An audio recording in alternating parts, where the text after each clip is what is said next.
début, il y eut le soleil, puis il y eut la terre. Chaque rayon du soleil venait frapper la terre où il était réfléchi vers l'espace comme par un miroir. Donc, il aurait dû faire froid, très froid. Mais la terre eut l'idée géniale de s'envelopper de gaz. Ces gaz se comportaient comme une serre, et donc une partie des rayons du soleil ne pouvait plus s'échapper. C'est ce qu'on a appelé l'effet de serre.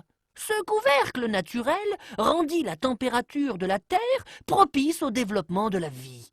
L'homme en profita donc pour apparaître. Mais il décida bien vite qu'il préférait façonner la planète à son image, selon un principe très simple, tout ce qui est pris n'est plus à prendre. C'est pourquoi il inventa le confort. Le confort consiste essentiellement à pomper les énergies fossiles de la planète pour les brûler et les consommer dans des boîtes de toutes formes, de toute taille et de toute nature, avec pour conséquence de libérer dans l'atmosphère des quantités importantes de gaz à effet de serre. C'est l'époque de la révolution industrielle.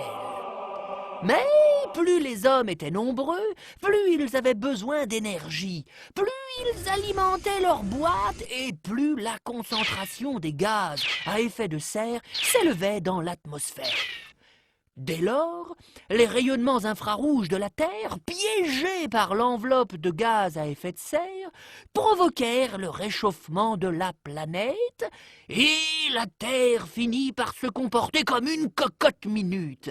Cocotte minute d'autant plus importante que le principal gaz à effet de serre, le gaz carbonique, avait une durée de vie considérable d'environ 100 ans.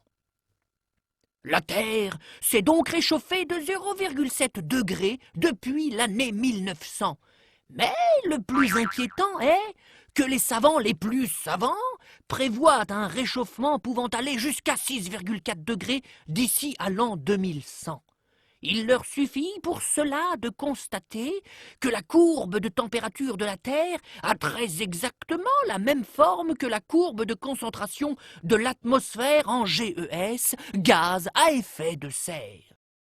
Les hommes ont donc une grande part de responsabilité dans ce changement climatique. Tous les hommes, oui, mais les pays développés sont largement en tête.